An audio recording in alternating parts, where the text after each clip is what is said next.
for half a day, knowing not for what, except that queuing feels a bit like doing, not just all alone boo-hooing. When hunched of floors and blabby mutter on, and oh, just listen to you drivel like a daughter.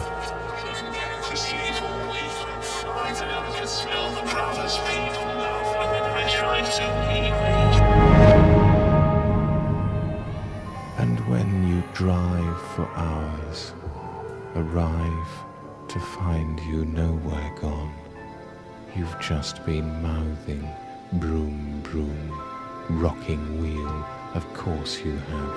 The heap is rusted through and off the road since you drove drunk through 13 schoolyards, laughing like a Prescott. Then welcome. Costrinsi welcome. In blue jam, blue jam, blue jam.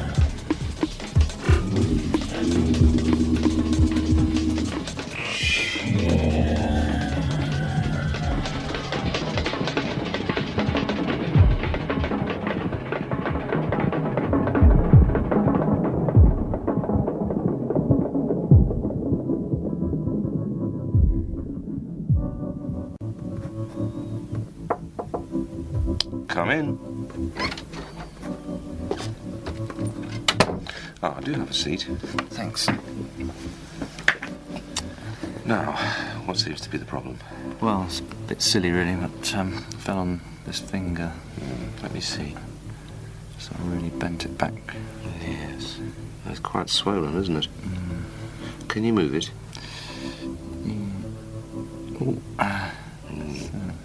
Yes, it's not broken, but we should probably give it a bit of support. Right. I'll get Billy Connolly to pop in and do you a nice support bandage. Right. Sarah, could you send him through with some size 2 tubic grip and applicator? Thanks.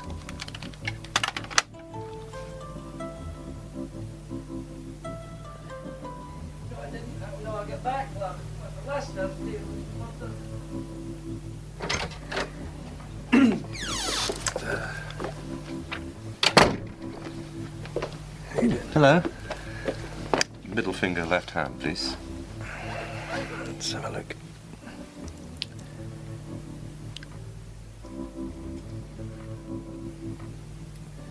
Right.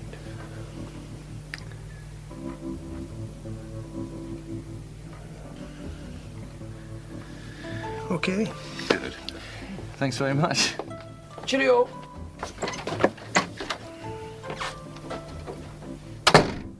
Keep that on for a week. Pop back if it's not getting any better. Right, thanks very much indeed. Not at all. Bye. Bye-bye.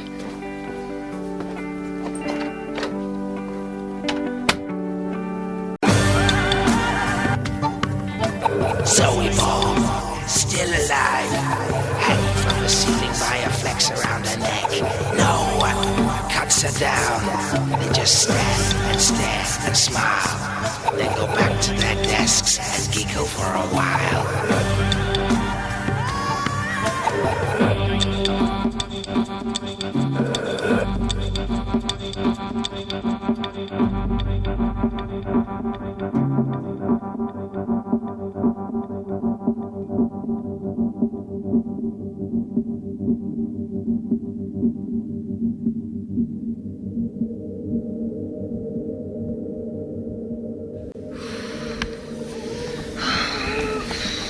You're all right there, love.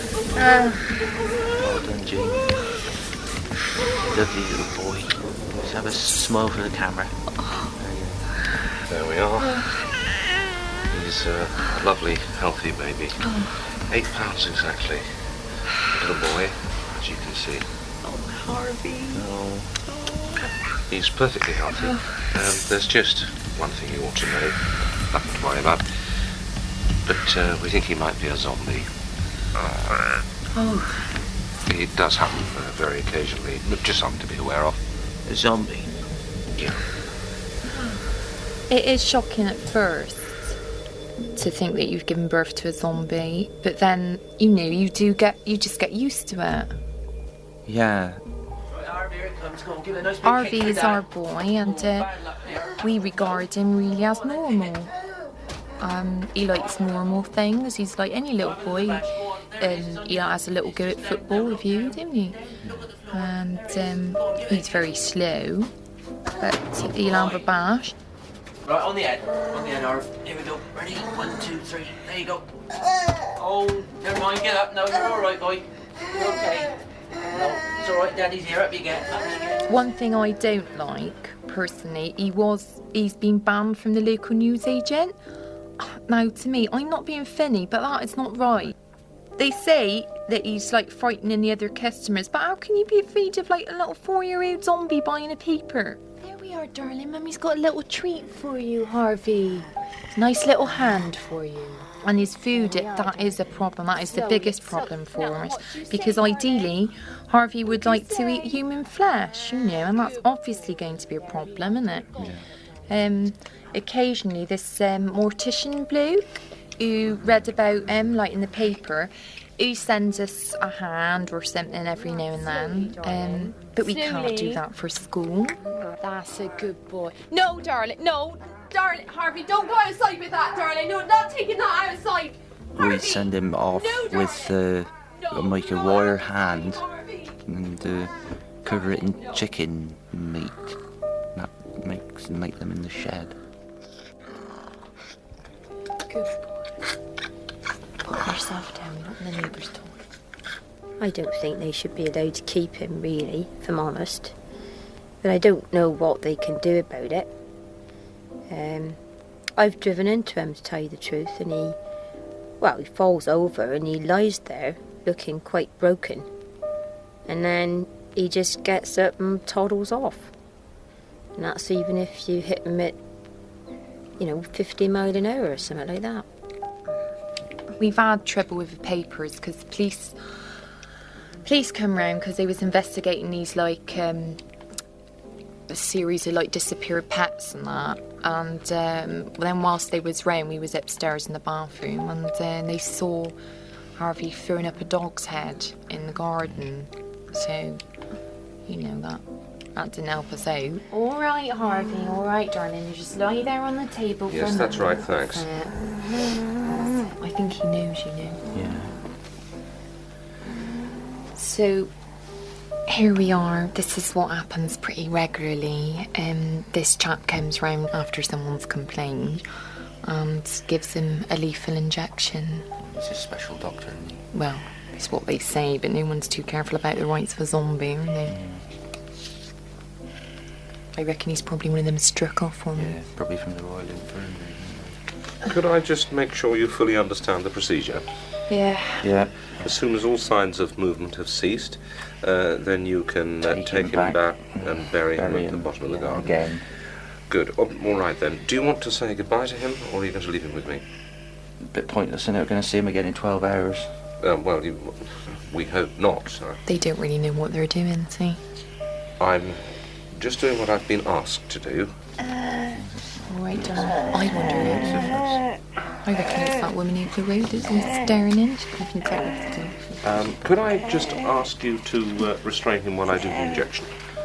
All right, darling. You're just going to be in the ground for a little while. Have a little sleep, darling. Maybe see you in a little while. Have a nice little sleep, darling. Won't be long. Nearly there, That's it, darling. Harvey boy.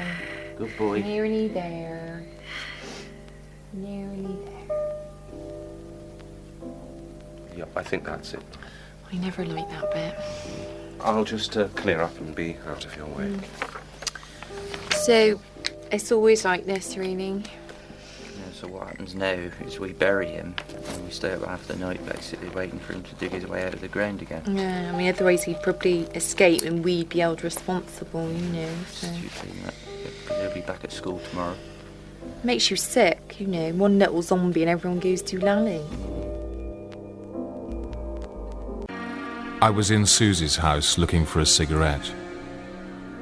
I knew I wasn't going to find one because she'd given up and hired a smoking agent to remove all tobacco products from the house every other day for a year. I had no cash, and to earn my keep I had to stay by the phone and answer it and take messages. She made me do it in a New York gay accent so her friends would ask questions. In between phone calls, I thought about cigarettes.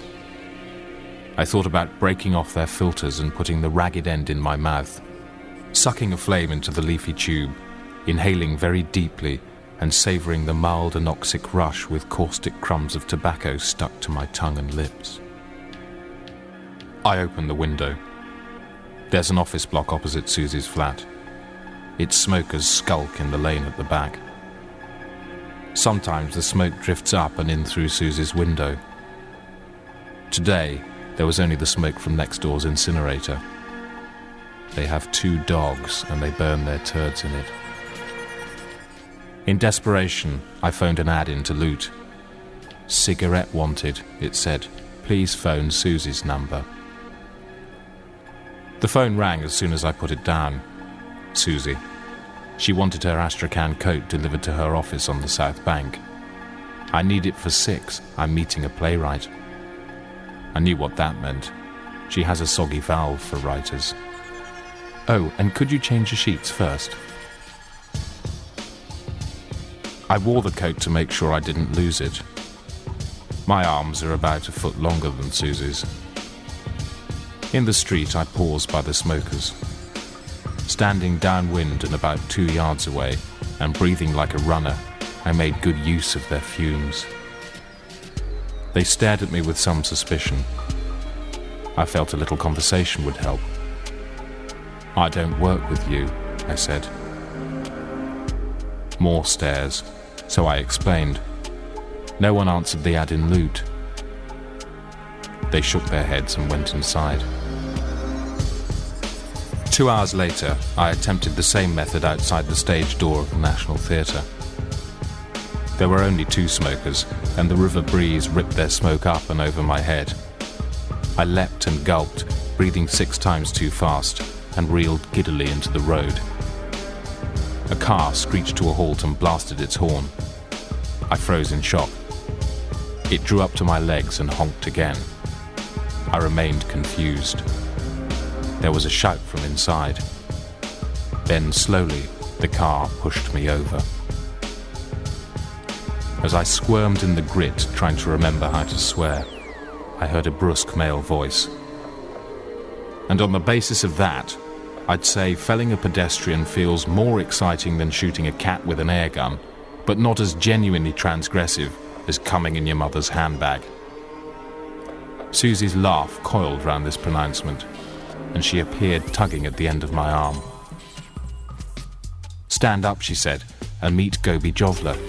He wrote that play that won the awards. I remembered the critics had said that it was the most devastatingly accurate play that will ever be written about sex. It's the most devastatingly accurate play that will ever be written about sex, said Susie. Jovler looked younger than I had imagined, and meaty in the face. He was dressed smart, felty brown as if for a photo in a colour supplement, and barking at a nervous stick with a handbook. The stick wrote everything down, including the volley of insults levelled at him, and laughed through a sycophant's fringe. Jovler inspected the front of my head. Is this the one that fancies you, D'Souza? He was clearly amused. Susie giggled. Jovler jabbed a few words at the stick, something like, casting note.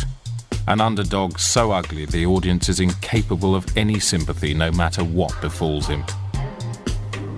Then he turned to me and said, You may follow at a discreet distance. I have a plan for you. Do you have a cigarette, I wondered. What sort of fart skull are you, he sneered. Was I not holding a lit cigarette in last month's GQ? Could I have one then, please? You can have a whole box if you can tell me the name of my next play. His last play had been called Fuckers. More fuckers, I said. Sadly, it is currently nameless, he laughed, but if you do turn out to be right, then you may find your scroungings in Harwich." And he lobbed the box into the river. Susie and Jovler led me by 20 yards along the promenade, with the stick one gruff remark to their right. Twice they stopped and held hands, gazing at the roof of the theatre, while Jovler's names swept across the light display. Once he bawled me out for blocking the view of his poster. When we reached the bridge, he insisted on repeating the stroll because he'd only been recognised by 5 people. "You said you only wanted 5, said Susie. "Yeah, but 3 of them recognised me from the telly," he snorted. And we traipsed back and forth 2 more times before he announced that he and Susie were going to get pissed in a limo. Jovler's driver slung us over the river. Jovler and Susie helped themselves to the car bar. Watching this, the stick's eyes bulged, and he reminded me of a featherless anorexic owl I'd dreamt about in hospital. Jovler poured him a large colourless one. "What do you do?" I whispered. "Neat gin," he replied. But Jovler had heard me. "Daniel is a scribe, cursed with the intelligence to know he will never be a first-rate writer, and enough ambition to rot horribly in this knowledge, until in 20 years he claims that he wrote all my plays and shortly afterwards drinks himself to death." Daniel snivelled before Jovler cut him off with, "No time to laugh, fuckpen, get it all down." Later I found a note in my pocket which said, "I don't write his plays, it's the actors who do that." We toured London in great random sweeps, Jovler all the time extemporising on urban alienation in the sexually malfunctioning zeitgeist. "Look," he'd say, "look at them. Dual income, 6 dildos. And once, if you're bored of London, you're bored of fucking. And I'm bored of fucking London because I'm bored of London fucking." This last the stick applauded until he was slapped. By the time we reached Susie's flat, Jovler had pronounced himself ready for the final act. As he dragged her to the chamber, he called over his shoulder to the stick, "Tell New York I'll be up for an hour." Susie wondered if Jovler might give me a few cigarettes so I could remain in a fug at the breakfast bar while they got torrid. No, he's part of the scene," he said. He leered at me like a randy bandit and waved a box of cigarettes under my nose. "Fancy one?" I did. "Then you must witness the tup." With that, he shoved Susie onto her 4-poster and started to savage her bodice. Stick sat me down on the floor. "It's where they usually sit," he said, and wrote feverishly as he spoke. I glanced up to behold Jovler, now naked and kneeling before a slightly ripped-looking Susie. "Gobble my stoppard," he ordered, and fell on her in such a way as to bring this about. As he pushed himself into her face, Jovler turned to me and said, "How does it feel to see the woman you love being plugged by me?" An unborn scream burst in my stomach and spread like cold mercury through my chest. I put my hands over my face but kept looking through my fingers. "Write that down," he panted to the stick. "Visibly destroyed but can't look away." Then he whipped Susie round so her forehead slapped the wall and declared, "Mr. Stoppard will shortly be entering his box." Hammering continued for ghastly minutes until the mobile phone which Jovler had gaffered to his buttock chirped a manic arpeggio. He ripped it upwards, listened, stopped mid-thrust and shouted, "Not now, mammet, I'm fucking." Then he beamed the hideous grin of the undeservedly successful and slapped Susie quite hard around the face to celebrate. Now I could turn away, and to the sounds of this dubious pleasure, I began to ponder a vague tumescence of my own. Eventually, with a series of pathetic squeaks, the playwright emptied himself in the region of Susie's chest and armpit. She didn't seem to notice. By this stage, she was mainly asleep. He lit a cigarette and ordered his amanuensis to read back his notes. "Good," he said frequently, and "Pinter," before dropping the butt in my lap and pronouncing himself pleased with a decent first draft. Then he told the stick to leak the Mammoth episode to the Sunday Times. "I'll deny it in my next interview," he said. "That's how it's done." "Leave now," he said to me, and the stick prodded me through to a large sofa where I dragged urgently on the soggy filter. Through the stripped pine I could hear Susie, awake now and softly sobbing, accompanied by the fart of his voice, which had taken on a new, almost pleading tone. "I hate the slapping too," he was saying. "It's just that, well, it really is the thing now, you know." 3 hours later he was gone, and I was asleep in the bed next to Susie. She'd called me in to cover the damp patch. I slept fitfully, tormented by febrile visions of a Jovler rampant, until Jovler's voice jolted me too. It was mumbling through the answer phone. "D'Souza," it was saying. "You do love me, don't you? Yeah. I'm sure you do. Yeah. All right. Good. Hope you're not too, you know. And, hey, it was, a voice behind him prompted something inaudible. Yeah, it was a fuck supreme. You are the Marquise of Muff. There was a loud clunk, but the phone didn't ring off. And for some minutes I heard Jovler explaining to the stick how this last phrase would work at the National and would be quoted by 20% of the audience in the interval. And he would hear it, because he has a special window for listening. Surrounded by squealing sick children, Kevin Greening farts like a sax and laughs to see the air full of chemotherapy wigs and bald little heads.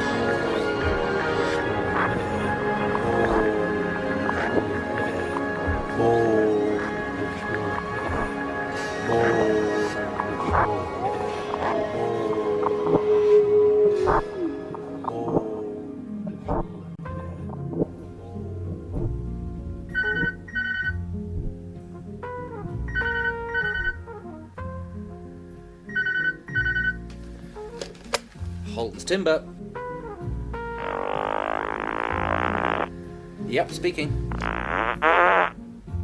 We can do that, yes. If you like, yeah. Right, Wednesday morning. That's a pleasure. Okay, bye-bye.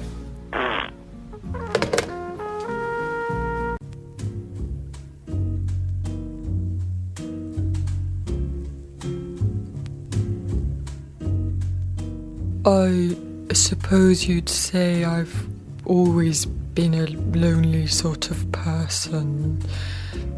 I don't really know how to start a conversation. I have to have a good reason.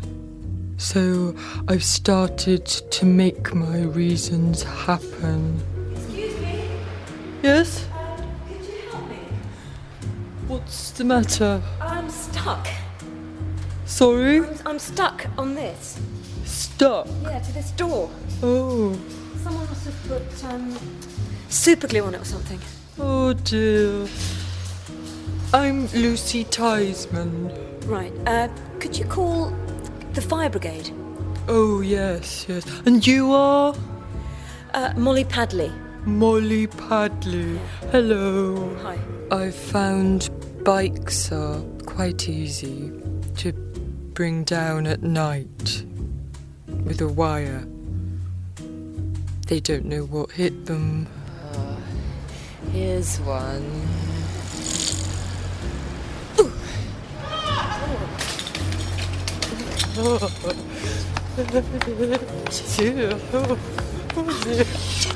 Oh, are you alright? Yeah, okay. It's my leg. What's your name? Robert Stapier. Lucy Tiesman. How do you do? Could you get me some help, please? Oh, yes, you'll need that. Yes, thanks. Do you like grapes? What? I could bring you some grapes in hospital. After we lost Diana, I stayed in the house for about 6 weeks. Then one day I just flipped and stormed out straight to the shopping centre, and I knocked this bloke over the edge of the car park, and he sort of landed on his head. He was very seriously injured. He's through here, actually. Andrew? Andrew? Someone here to see you. Andrew? I think if I did have any friends, they would say I was getting worse. The other day, I floored a bloke by short-circuiting his shopping basket onto the fridge. And I decided to prolong the conversation by telling him I'd done it. It worked, but I'm not sure if it was a good idea. The police came round the other day.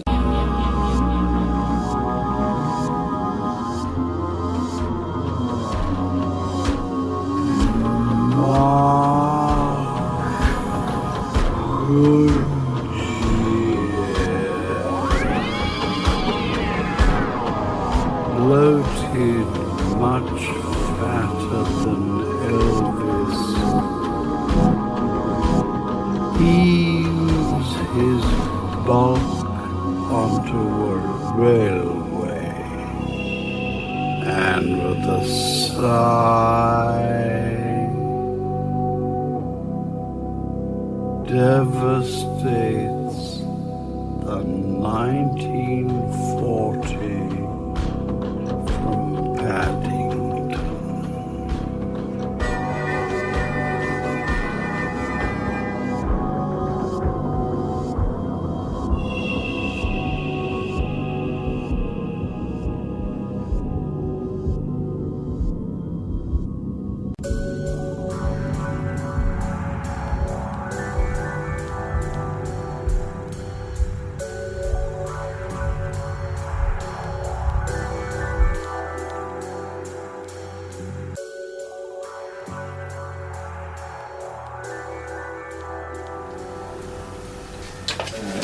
There you are, Rosa. Thank you. There's a fiver in there from last week as well. Thank you very much. Right. Rosa, can I ask you something? Yes. You think it's a very good job that you do. Yes. I just wondered if it would be easier with another Hoover. Another one. Well, a new one. I don't need a new one. The one you use is very small. Yeah, very small. Very good. I mean, 6 inches is very small indeed. It's very small inch. 6-inch Hoover. Yes. It does take a bit long, doesn't it? A long time. Well, it seems to take you 2 days. One day and the next day, yes. Hoovering all the big carpets with that tiny little machine. Yes, very small. It's very good for dust. Dust. Dust is very small. Dust is very small. A big Hoover is very big. No good for little dust because it is too much. You get down the dust. But it's much quicker, isn't it? It's no good for small dust. Dust is small.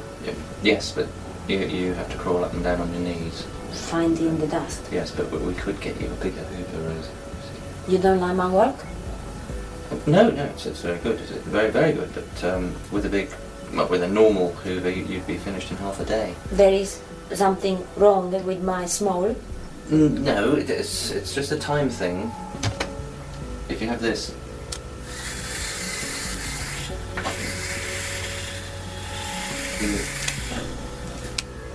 That noise in the house for 2 days a week, it's difficult to work.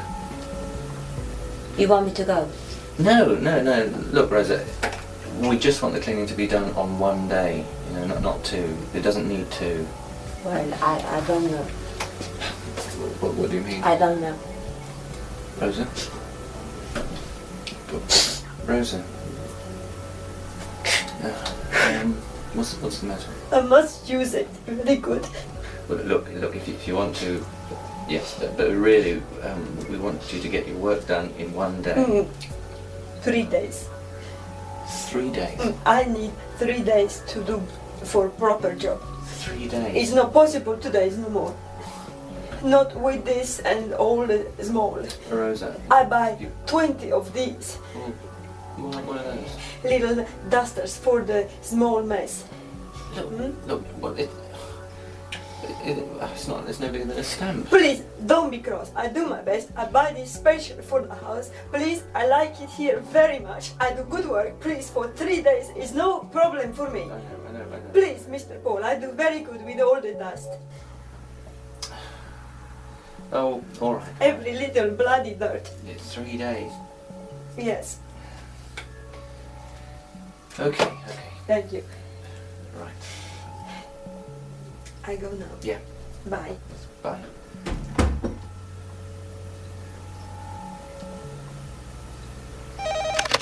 Pulsers? Oh, hello. Hi, have you finished? How'd it go? That's good. Yeah, she's gone. Well, no, she's actually going to do 3 days now. Yeah, I know. No, I couldn't. She had about 20 miniature dusters. Well, okay, see you later, bye.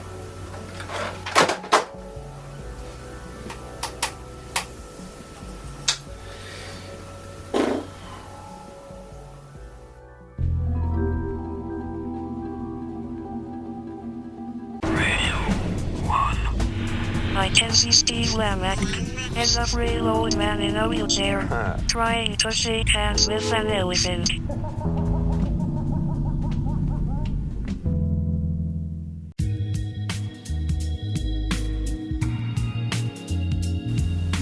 My name is Michael Hargreaves.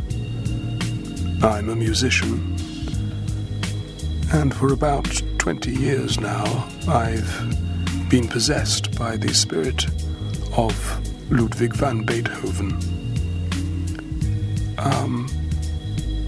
He actually doesn't particularly inspire me to write music, but he does use me as a vessel for recreational pursuits, particularly 10-pin bowling.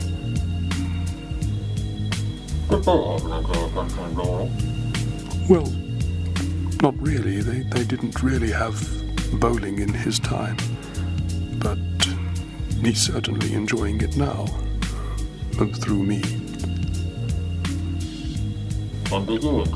No. When stand in queue for half a day, knowing not for what, except that queuing feels a bit like doing, not just all alone boo-hooing. When hunched of floors and blabby mutter on, and oh, just listen to you drivel like a daughter.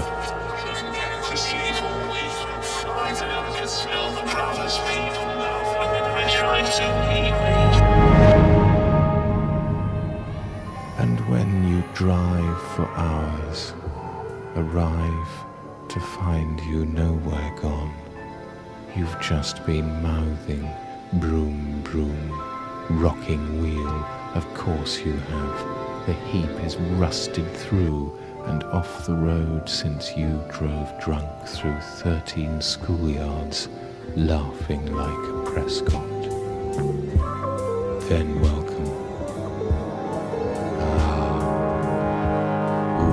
Costrinsi welcome. In blue jam, blue jam, blue jam.